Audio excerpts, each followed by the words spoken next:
నమస్తే నందేవి, welcome to story board. 8 రోజులు అనుకున్న స్పేస్ మిషన్ అనుకోకుండా 9 నెలల పాటు కొనసాగింది. అసలు సునీత స్పేస్ లోకి ఎందుకు వెళ్లారు? ఈ 9 నెలలు అంతరిక్షంలో ఏం చేశారు? ఎలా మనోధైర్యాన్ని కూడగట్టుకున్నారు? దాదాపు 9 నెలల పాటు అంతరిక్షంలో చిక్కుకుపోయిన భారత సంతతికి చెందిన సునీత విలియమ్స్ మరో వ్యోమగామి విల్మోర్ ఎట్టకేలకు ఉత్కంఠభరిత క్షణాలకు తెరదించారు. సేఫ్ ల్యాండింగ్ కు జాగ్రత్తలు తీసుకున్న నాసా అందుకు తగ్గట్టుగా రిటర్న్ జర్నీ ప్లాన్ చేసింది. సునీత విల్మోర్ ను తీసుకొచ్చేందుకు రోదిశలోకి వెళ్లిన స్పేస్ ఎక్స్ వ్యోమనౌక క్రూ డ్రాగన్ ఆదివారం విజయవంతంగా భూకక్షలోని అంతర్జాతీయ అంతరిక్ష కేంద్రంతో అనుసంధానమైంది. క్రూ 10 మిషన్ లో వెళ్లిన 4 వ్యోమగాములు ఒక్కొక్కరిగా అంతరిక్ష కేంద్రంలోకి ప్రవేశించారు. దీంతో సునీత రాకకు మార్గం సుగమమైంది. ఈ మేరకు రిటర్న్ షెడ్యూల్ ను నాసా ఫిక్స్ చేసింది. క్రూ డ్రాగన్ వ్యోమనౌక హ్యాచ్ మూసివేత ప్రక్రియ భారత కాలమానం ప్రకారం మంగళవారం ఉదయం 8:45 మొదలైంది. ఉదయం 9:15 వ్యోమనౌక డిపార్చర్కు రెడీ అయింది. ఉదయం 10:30 అంతరిక్ష కేంద్రం నుంచి క్రూ డ్రాగన్ వ్యోమనౌక అన్డాకింగ్ ప్రక్రియ ప్రారంభమైంది. బుధవారం ఉదయం 2:30 విజయవంతంగా భూకక్షలోకి ప్రవేశించింది. ఉదయం 3:27 ఫ్లోరిడా తీరానికి చేరువలో ఉన్న సముద్ర జలాల్లో స్పేస్ ఎక్స్ క్యాప్సూల్ దిగుతుంది. అందులో నుంచి ఒక్కొక్కరిగా వ్యోమగాములను బయటకు తీసుకొస్తారని నాసా వెల్లడించింది. సునీత విల్మోర్తో పాటు మరో 2 వ్యోమగాములు కూడా భూమి మీదకు వస్తారు. 2024 జూన్ 5న ప్రయోగించిన బోయింగ్ వ్యోమనౌక స్టార్ లైనర్లో సునీత విల్మోర్లు ISS కు చేరుకున్నారు. మిషన్ ప్రకారం వీరు 8 రోజులకే భూమిని చేరుకోవాల్సి ఉంది. అయితే స్టార్ లైనర్లో సాంకేతిక సమస్యలు తలెత్తడంతో వ్యోమగాములు లేకుండానే అది భూమికి తిరిగొచ్చింది. నాటి నుంచి సునీత విల్మోర్లు ISS లోని చిక్కుకుపోయారు. ఇంటర్నేషనల్ స్పేస్ స్టేషన్ అనేది ఒక ఫుట్బాల్ ఫీల్డ్ సైజులో ఉంటుంది. భూమి నుంచి 400 కిలోమీటర్ దూరంలో ఉంటుంది. అయితే 400 కిలోమీటర్ దూరం ఉన్న తర్వాత ఇది ఏం చేస్తుంది అంటే ప్రతి 90 నిమిషాలకు ఒకసారి భూమిని చుట్టూ తిరిగి వస్తూ ఉంటుంది అనమాట. అంటే దగ్గరగా గంటకి 28,500 కిలోమీటర్ల వేగంతో దగ్గరగా 28,500 కిలోమీటర్ వేగంతో ఇంటర్నేషనల్ స్పేస్ స్టేషన్ అనేది భూమి చుట్టూ తిరుగుతూ ఉంటుంది.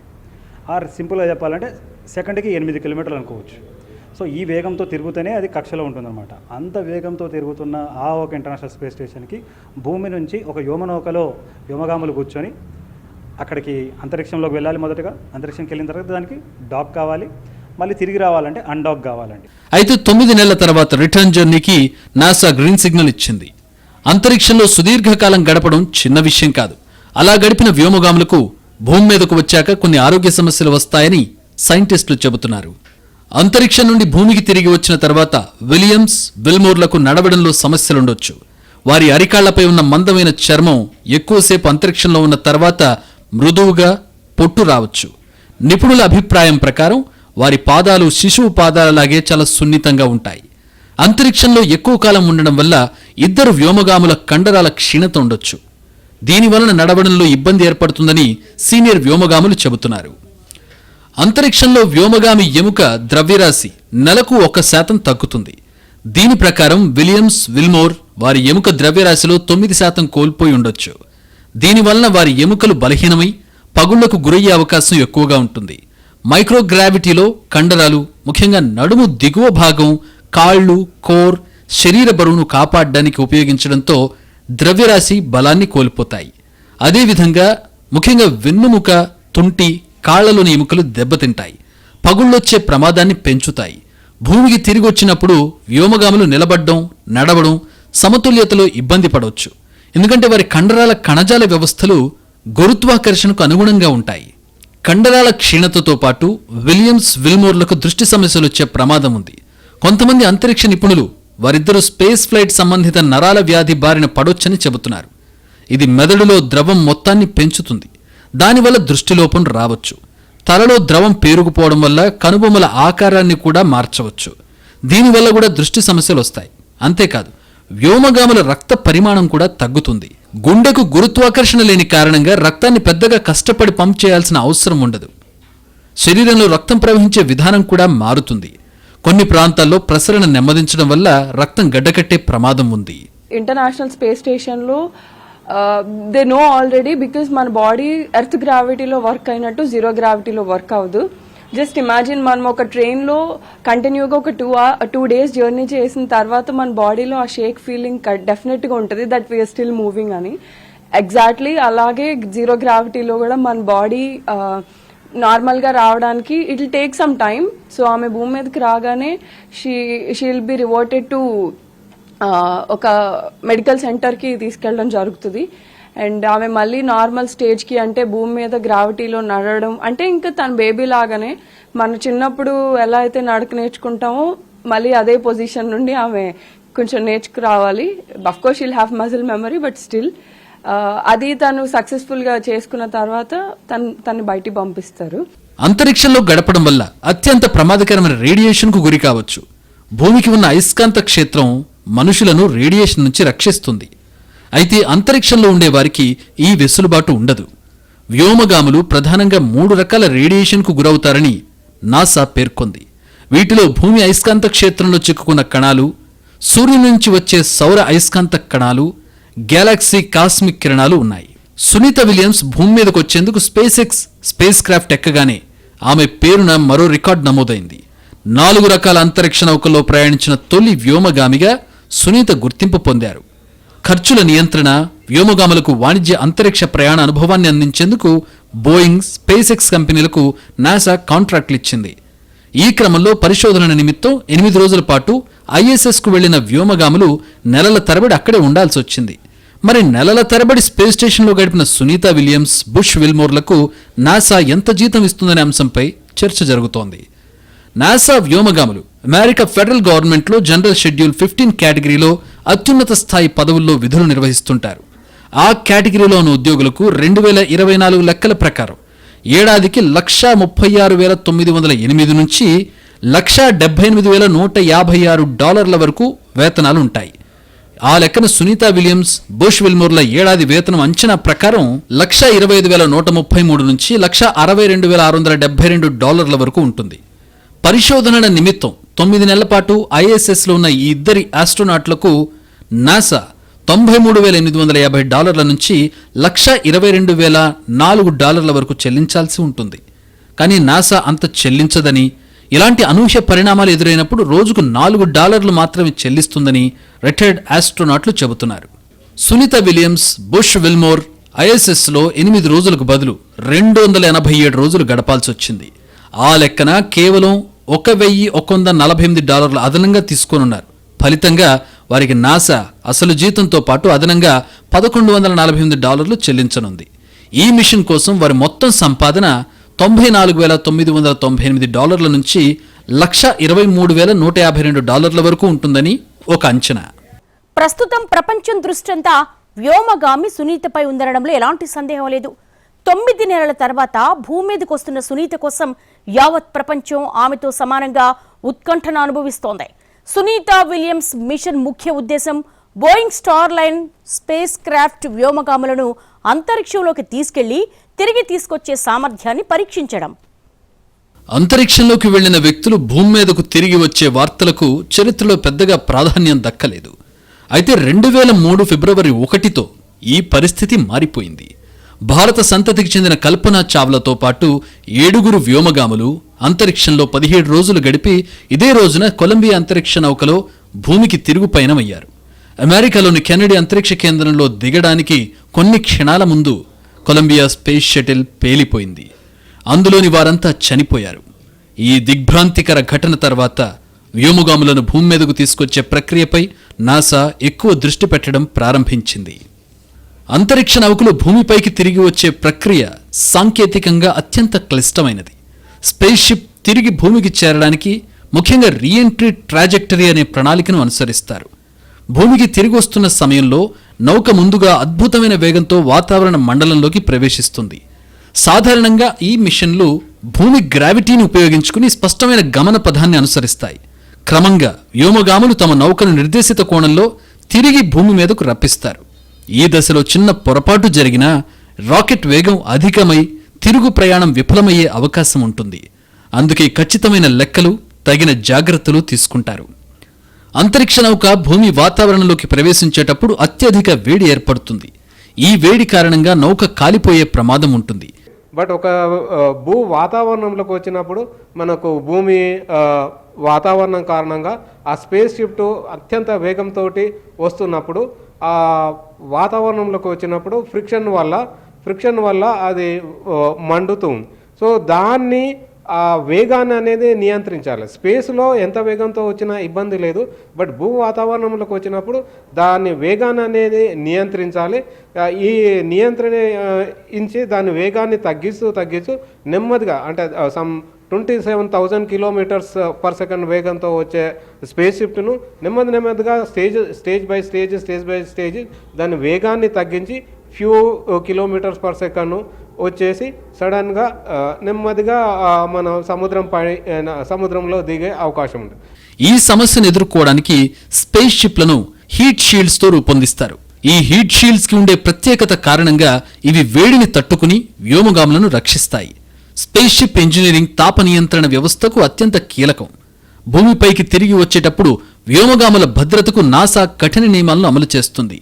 ల్యాండింగ్కు ముందు వ్యోమగాములు తిరిగి ప్రవేశించే కోణం సరిగ్గా ఉందో లేదో పరీక్ష చేస్తారు. ఇక్కడ పొరపాటు జరిగితే క్యాప్సూల్ నియంత్రణ కోల్పోయే ప్రమాదం ఉంటుంది. ల్యాండింగ్ సమయంలో పారాషూట్ సిస్టమ్ సక్రమంగా పనిచేయాలి. 2-3 రకాల పారాషూట్ ల్యాండింగ్స్ ఉంటాయి. వ్యోమగాములను సురక్షితంగా భూమిపైకి తీసుకురావడానికి అదనపు సపోర్ట్ టెక్నాలజీలు వినియోగిస్తారు. గగనతలం నుండి తిరిగి వచ్చిన తర్వాత వ్యోమగాములు శరీర రసాయన సమతుల్యతను కోల్పోతారు. అందువల్ల వారికి ప్రత్యేకంగా రీహాబిలిటేషన్ ప్రోగ్రాం అమలు చేస్తారు. 2003లో కల్పనా చావ్లా ఉన్న కొలంబియా స్పేస్ షటిల్ ఈ రీఎంట్రీ సమయంలో విఫలమై భారీ ప్రమాదం జరిగింది. ఈ ప్రమాదానికి ప్రధాన కారణం స్పేస్ షటిల్కు తగిలిన మైక్రోమెటియోరైడ్ దెబ్బ వల్ల హీట్ షీల్డ్ దెబ్బతినడం. రీఎంట్రీ సమయంలో అదనపు వేడి వ్యోమగాముల క్యాబిన్లోకి ప్రవేశించి అంతరిక్ష నౌక పేలిపోయింది. ఇది అంతరిక్ష పరిశోధనలో అతిపెద్ద విషాద ఘటనల్లో ఒకటి. ఈ ప్రమాదం తర్వాత నాసా రీఎంట్రీ మాడ్యూల్ను మరింత బలోపేతం చేసింది. తాజా మిషన్లలో మరింత మెరుగైన heat shields, high security reentry ప్రోటోకాళ్లను రూపొందించింది. కల్పనా చావ్లా ప్రమాదం తర్వాత నాసా అత్యంత భద్రతను దృష్టిలో ఉంచుకుని మరిన్ని రక్షణ చర్యలు అమలు చేసింది. వ్యోమగాములు భూమికి తిరిగి రావడం అనేది భౌతిక శాస్త్ర ప్రమాణాలకు అనుగుణంగా జరగాలి. ల్యాండింగ్కు ముందు వ్యోమగాముల కోసం నాసా ప్రత్యేక ప్రోగ్రామ్స్ నిర్వహిస్తుంది. ఈ మార్గదర్శకాల ద్వారా భవిష్యత్తులో అంతరిక్ష ప్రయాణాన్ని మరింత సురక్షితంగా మార్చే ప్రయత్నం జరుగుతోంది. 16 జనవరి 2003న కల్పన చావ్లాతో పాటు 7 వ్యోమగాముల team NASA space shuttle Columbia ద్వారా అంతరిక్షంలోకి వెళ్ళింది. 15 రోజుల అంతరిక్ష పరిశోధన తర్వాత తిరిగి వస్తుండగా ఫిబ్రవరి 1, 2003న నౌక కుప్పకూలింది. టెక్సస్ స్పేస్ సెంటర్లో అంతరిక్ష నౌక దిగాల్సి ఉండగా 16 నిమిషాల ముందే పేలిపోయింది. నాసా ఫ్లైట్ డైరెక్టర్ నౌక భూ ఆవరణంలోకి వచ్చేందుకు గ్రీన్ సిగ్నల్ ఇచ్చారు. అంతా సజావుగా జరుగుతుందనుకున్న తరుణంలో ప్రమాదం సంభవించింది. కాసేపట్లోనే అమెరికన్ గగనతలంలో ఫైర్ బాల్స్ కనిపించాయి. వ్యోమగాములు చనిపోయినట్లుగా అమెరికా ప్రకటించింది. కొలంబియా రీఎంట్రీ విధానాన్ని ప్రారంభించిన తర్వాత టెలిమెట్రీ, హైడ్రాలిక్ ద్రవ ఉష్ణోగ్రతలు తక్కువగా ఉన్నాయి. హైడ్రాలిక్ సిస్టంలో లోపాలేమీ లేవని నాసా వెల్లడించింది. అకస్మాత్తుగా ఎడమవైపు టైర్ ప్రెషర్లో నష్టం జరిగిందని, సరైన టైర్ ప్రెషర్ లేకుండా షటిల్ ల్యాండ్ కాలేదని తెలిపారు. ఆ తర్వాత విచారణలో అసలు నిజాలు వెలుగులోకొచ్చాయి. నిజానికి కొలంబియా అంతరిక్ష నౌక టేకాఫ్ సమయంలోనే ఒక రెక్కపై చిన్న రంధ్రం పడింది. దాన్ని పంక్చర్ చేశారని తేలింది. వ్యోమగాములు తిరిగి భూమిని చేరుతున్న క్రమంలో రెక్కకేర్పడిన రంధ్రం లోపలికి చొచ్చుకెళ్లి ఉండొచ్చని అభిప్రాయపడ్డారు. ప్రమాదం జరిగినప్పుడు అంతరిక్ష నౌక ధ్వని వేగం కంటే 18 రెట్లు వేగంతో ప్రయాణిస్తోందని, భూమి నుంచి 61,170 కిలోమీటర్ల ఎత్తులో ఉందని నాసా తెలిపింది. భారత సంతతికి చెందిన సునీత విలియమ్స్ భూమి మీదకొచ్చే ముందే ప్రధాని మోడీ ఆమెకు లేఖ రాశారు. సురక్షితంగా భూమిపైకి తిరిగొచ్చి ఆరోగ్యకరమైన జీవనం గడపాలని ఆకాంక్షించారు. అంతరిక్షంలో అనుకోని పరిస్థితుల్లో చిక్కుకోవాల్సి వచ్చినప్పుడు ఉండాల్సిన తీరుపై నాసా వ్యోమగాములకు శిక్షణ ఇస్తుంది. అయితే ఎంత ట్రైనింగ్ ఇచ్చినా ఆ సమయంలో వ్యోమగాముల మానసిక స్థితి కీలకమని చెప్పడం ఎలాంటి సందేహం లేదు. ఖగోళ శాస్త్రవేత్తలకు అంతర్జాతీయ అంతరిక్ష కేంద్రానికి వెళ్లాలని, వ్యోమగామిగా అక్కడ పరిశోధనలు చేయాలనే కల ఉంటుంది. అయితే అసలు వ్యోమగాములు అక్కడ ఏం చేస్తారు, వారి రోజువారీ జీవితం ఎలా ఉంటుందనే ప్రశ్నలు చాలా మందిలో మెదిలే ఉంటాయి. ఆ వివరాలు అమెరికా అంతరిక్ష పరిశోధనా సంస్థ నాసా ఫ్యాక్ట్స్లో వెల్లడించింది. అంతరిక్ష కేంద్రంలో జీవించడం అంత సులువైన పనేం కాదు. అక్కడ భూమి ఆకర్షణ శక్తి లేకపోవడంతో గాల్లోనే వేలాడాల్సి వస్తుంది. దీంతో తలపై తీవ్ర భారం పడుతుంది. పైగా గంటన్నరకు ఒకసారి సూర్యోదయం కనిపిస్తూ ఉంటుంది. ఇవి వ్యోమగాముల ఆరోగ్యంపై ప్రభావం చూపిస్తాయి. భూమిపై లాగానే 8 గంటల నిద్ర, మిగతా 16 గంటల్లో పని, వ్యక్తిగత పనులు చేసుకోవాలి. 24 గంటలు భూమిపై ఉన్న శాస్త్రవేత్తలతో ఆన్లైన్లో కనెక్ట్ అయి ఉండాల్సిందే. అంతరిక్షంలో ఆక్సిజన్ ఉండదు కాబట్టి స్పేస్ స్టేషన్లోనే ఒక సిస్టమ్ నీటిని హైడ్రోజన్, ఆక్సిజన్ గ్యాస్గా వేరు చేసి వ్యోమగాములకు ఊపిరిని అందిస్తోంది. అలాగే మనుషులు ప్రయోగాల ద్వారా వెలువడే వాయువులను తొలగిస్తుంది. రష్యాకు చెందిన వాటర్ ప్రాసెసర్ నిరంతరం గాల్లోని తేమను నీటిగా మారుస్తూ ఉంటుంది. వాటిని వ్యోమగాములు తాగడానికి, స్నానానికి వినియోగిస్తారు. బకెట్ నీళ్లతో మనలా వాళ్ళు స్నానం చేయలేరు. 2 వాష్ క్లాత్స్తో శరీరాన్ని తుడుచుకుంటారంతే. వ్యోమగాముల కోసం స్పేస్ స్టేషన్లో ప్రత్యేక గదులు కేటాయిస్తారు.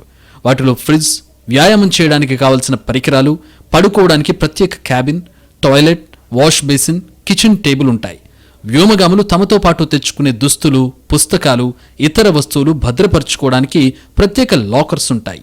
భూమి ఆకర్షణ శక్తి లేకపోవడం వల్ల వ్యోమగాములకు స్లీపింగ్ బ్యాగ్స్ ఇస్తారు. వీటిని మంచానికి కట్టేసుకుని నిద్రపోవాల్సి ఉంటుంది. స్పేస్ స్టేషన్ నుంచి వచ్చే శబ్దాలు వారికి నిద్రాభంగం కలిగిస్తాయి. అందుకే ఆ శబ్దాలు వినపడకుండా చెవుల్లో ఇయర్ ప్లగ్స్ పెట్టుకోవాల్సి ఉంటుంది. కుటుంబ సభ్యులతో మాట్లాడుకోవడానికి సాఫ్ట్ ఫోన్ ఉంటుంది. ల్యాప్టాప్లో ఇంటర్నెట్ ప్రోటోకాల్ అడ్రస్ సాయంతో మాట్లాడాలి. ఇక స్పేస్ స్టేషన్ నిర్వహణ, పరిశోధనలు చేయడం, శాస్త్రవేత్తలు ఇచ్చిన టాస్క్లను పూర్తి చేయడం వారి విధి. వ్యోమగాములు రోజూ నిద్రలేవగానే స్నానం చేసి బ్రేక్ఫాస్ట్ చేస్తారు. ఆ తర్వాత ఆ రోజులో చేయాల్సిన పనులను చెక్ చేసుకుంటారు. రోజువారీ వైద్య పరీక్షల నిమిత్తం రక్త నమూనాలు ఇస్తారు. వాటి రిజల్ట్స్ రాత్రికి వస్తాయి. అనంతరం శాస్త్రవేత్తలతో సమావేశమై చేయాల్సిన పనులపై సమీక్ష నిర్వహిస్తారు. ఆ తర్వాత గాలి నాణ్యత చెక్ చేసి వారికిచ్చిన పరిశోధనలో నిమగ్నమవుతారు. కాసేపటి తర్వాత మరోసారి గాలి నాణ్యత చెక్ చేసి 2 గంటల పాటు ట్రెడ్మిల్, బైక్పై వ్యాయామం చేయాలి. వ్యాయామం పూర్తయ్యాక లంచ్ బ్రేక్ ఉంటుంది. తిన్న తర్వాత గంటపాటు విశ్రాంతి తీసుకుని మళ్లీ పని చేయాలి. కొంత సమయం తర్వాత మరోసారి గాలి నాణ్యత చెక్ చేసి కొన్ని నిమిషాల పాటు ట్రెడ్మిల్పై పరిగెత్తాలి. ఆ తర్వాత పరిశోధనలు నిలిపివేయాలి. సిస్టమ్స్ చెక్ చేసి స్పేస్ స్టేషన్ను శుభ్రపరిచి విధులు ముగించాలి. భోజనం చేసి మరుసటి రోజుకు చేయాల్సిన పనులపై సమీక్షించేందుకు మరోసారి సమావేశం కావాల్సి ఉంటుంది. సమావేశం ముగిసిన తర్వాత నిద్రకు ఉపక్రమించాలి. వారాంతాల్లో తమకు కేటాయించిన క్యాబిన్స్ను శుభ్రపరచుకోవడం, వారంలో చేయాల్సిన పనులు ఏమైనా మిగిలిపోతే వాటిని పూర్తి చేసుకోవడం, కుటుంబ సభ్యులతో మాట్లాడడం వంటివి చేసుకోవచ్చు. సునీత విలియమ్స్, విల్మోర్ పౌడర్ రూపంలో ఉన్న పాలు, పిజ్జా, రోస్ట్ చికెన్, రొయ్యల కాక్టైల్స్ వంటి వంటకాలను తిన్నారు. వీటితో పాటు తక్కువ మొత్తంలో తాజా పళ్ళు, కూరగాయలు అందుబాటులో ఉంటాయి. ఈ ఆహార పదార్థాలను ప్రతి 3 నెలలకు ఒకసారి నాసా పంపుతుంటుంది. ప్రత్యేక ప్యాకింగ్ చేయబడిన ఈ పదార్థాలు గడ్డకట్టిన లేదా ఎండిన స్థితిలో ఉంటాయి. అంతరిక్ష కేంద్రంలో ఆహారం తినడానికి అవసరమైన వాటిని స్పెషల్ ట్రేలలో అందిస్తారు. మాంసం, గుడ్లు వంటి పదార్థాలు భూమిపైనే వండుతారు. వాటిని అక్కడి ఫుడ్ వార్మర్లు మళ్లీ వేడి చేసుకుని తింటారు. డిహైడ్రేటెడ్ సూప్స్, క్యాసరోల్స్ల కోసం కావలసిన నీటిని ఐఎస్ఎస్లోని ప్రత్యేక నీటి ట్యాంకుల నుంచి అందిస్తారు. వీరి ఆహారం శారీరక అవసరాలకు అనుగుణంగా ఉంటుందని నిపుణులు చెబుతున్నారు. అంతరిక్షంలోకి వెళ్లాలంటే పైకి వెళ్తావు, కానీ అంతరిక్షంలో ఉండాలంటే పక్కకు చాలా వేగంగా వెళ్ళాలి. ఈ సామెత ప్రాథమికంగా అంతరిక్షం, కక్ష మధ్య వ్యత్యాసాన్ని వివరిస్తుంది. భూమిపై మనం సెకనుకు 9.81 మీటర్ల చదరపు వేగంతో భూమి వైపుకు లాగబడతాం. అంటే మనం భూమికి వ్యతిరేకంగా నొక్కి ఉంచబడకపోతే మన వేగం ప్రతి సెకనుకు 9.81 మీటర్లు పెరుగుతుంది. దీన్ని ఫ్రీ ఫాల్ అంటారు. ఇది స్కైడావ్ యొక్క ప్రారంభ దశలో, విమానంలో అల్లకల్లోలం సమయంలో లేదా రోలర్ కోస్టర్పై నిటారుగా ఉన్న భాగంలోకి వెళ్లేటప్పుడు అనుభవించవచ్చు. ఇది తరచుగా కడుపులో వింతైన వికారంతో కూడి ఉంటుంది. నీటి బాటిల్ తీసుకుని దానిలో కొన్ని రంధ్రాలు చేయడం ద్వారా వ్యోమగాములు ఎందుకు బరువు లేకుండా ఉన్నారో మనం చూడొచ్చు. బాటిల్, నీరు రెండూ భూమి యొక్క గురుత్వాకర్షణకు గురవుతున్నాయి. బాటిల్ నిశ్చలంగా ఉంచినప్పుడు గురుత్వాకర్షణకు దాన్ని కిందికి లాగుతున్నందున నీరు రంధ్రాల ద్వారా బయటకు వస్తుంది. సునీత విలియమ్స్ అంతరిక్షంలో గార్డెనింగ్ నిర్వహించారు. అంతేకాదు స్పేస్ వాక్లో కూడా ఆమె రికార్డులు సృష్టించారు. అంతరిక్షంలో సునీత విలియమ్స్ 900 గంటల పాటు పరిశోధనలు చేశారు. అంతరిక్షంలో పలు ప్రయోగాల్లో ఆమె భాగమయ్యారు. 8 రోజుల అంతరిక్ష టూర్ 9 నెలలకు చేరడంతో ఈ సమయాన్ని ఆమె శాస్త్ర పరిశోధనలకు కేటాయించారు.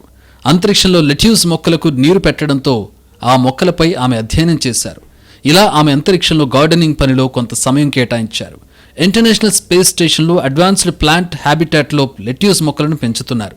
అంతరిక్షంలో మొక్కలు వాటి నీటి వ్యవస్థలో ఉండే సూక్ష్మజీవులపై, వివిధ తేమ పరిస్థితుల ప్రభావంపై పరిశోధనలు జరుగుతున్నాయి. భవిష్యత్తులో అంతర్జాతీయ అంతరిక్ష కేంద్రంలో వ్యోమగాములకు సురక్షితమైన పోషకాలు అందించే ఆహార ఉత్పత్తిని అందించేందుకు ఈ పరిశోధనలు దోహదం చేయనున్నాయి. ప్యాక్డ్ బెడ్ రియాక్టర్ ప్రయోగంలో కూడా సునీత విలియమ్స్ భాగమయ్యారు. నీటి పునరుద్ధరణ, ఉష్ణ నిర్వహణ, వివిధ ఇతర అవసరాల కోసం మెరుగైన రియాక్టర్లను అభివృద్ధి చేయడం కోసం ఈ పరిశోధనలు చేస్తున్నారు. అంతర్జాతీయ అంతరిక్ష కేంద్రంలో గురుత్వాకర్షణ ప్రభావాలు ఎలా ఉంటాయనే దానిపై ఈ ప్రయోగాల్లో వచ్చే రిజల్ట్స్ ఆధారంగా భవిష్యత్తులో నాసా నిర్ణయాలు తీసుకునే అవకాశం ఉంది. అంతరిక్షంలో బ్యాక్టీరియా ఈస్ట్తో కూడిన ఉత్పత్తి ప్రక్రియలను మైక్రోగ్రావిటీ ఎలా ప్రభావితం చేయనుందో పరిశోధిస్తున్నారు. గురుత్వాకర్షణ లేకపోవడంతో సూక్ష్మజీవుల కణాలు ఎలా అభివృద్ధి చెందుతాయనే దానిపై అధ్యయనం చేస్తున్నారు. ఈ పరిశోధన ప్రభావాల ఆధారంగా అంతరిక్షంలో ఆహారం, మందుల తయారీకి సూక్ష్మజీవుల వినియోగాన్ని లక్ష్యంగా పెట్టుకుంది. ఈ ప్రయోగం సక్సెస్ అయితే భూమి నుంచి సామాగ్రి, ఇతర పరికరాలకు సంబంధించిన ఖర్చులు తగ్గించుకోవచ్చు. ఆహార పదార్థాలను ఎక్కువ రోజులు నిల్వ చేసినప్పుడు అందులోని వైటమిన్లు, పోషకాలు తగ్గుతాయి. అయితే ఇవి తగ్గకుండా ఉండేందుకు ఏం చేయాలనే దానిపై అంతరిక్షంలో ప్రయోగాలు చేస్తున్నారు. అంతరిక్షంలో అత్యధిక కాలం గడిపిన మహిళగా సునీత విలియమ్స్ రికార్డు నెలకొల్పారు. సునీత విలియమ్స్ 600 రోజుల పాటు అంతరిక్షంలో గడిపారు. అత్యధిక స్పేస్ వాక్ రికార్డు చేసిన మహిళగా కూడా సునీత చరిత్ర సృష్టించారు. ఆమె 22 గంటల 6 నిమిషాలు స్పేస్ వాక్ చేశారు. అంతర్జాతీయ అంతరిక్ష కేంద్రంలో నిర్వహణ, రిపేర్లలో సునీత విలియమ్స్, బుష్ విల్మోర్లు కీలకంగా వ్యవహరించారు. స్పేస్ సెంటర్లో పాత పరికరాలను రీప్లేస్ చేశారు. ఐఎస్ఎస్లో పనికిరాని వస్తువులు లేదా చెడిపోయిన వాటిని భూమి మీదకు పంపారు. మొత్తం మీద అంతరిక్షంలోకి వెళ్ళాక అనుకోని రీతిలో అక్కడే చిక్కుకుపోయినా మనోధైర్యాన్ని కోల్పోని సునీత సహచర వ్యోమగామితో కలిసి ముందుగా నిర్దేశించిన పరిశోధనలతో పాటు కొత్తగా వచ్చిన టాస్కులు కూడా పూర్తి చేశారు. ఇలా వర్క్లో బిజీ అయితే ఇతరత్ర ఆలోచనలు దరిచేరకుండా ఉంటాయనే టెక్నిక్ను సునీత తూచా తప్పకుండా అమలు చేశారు.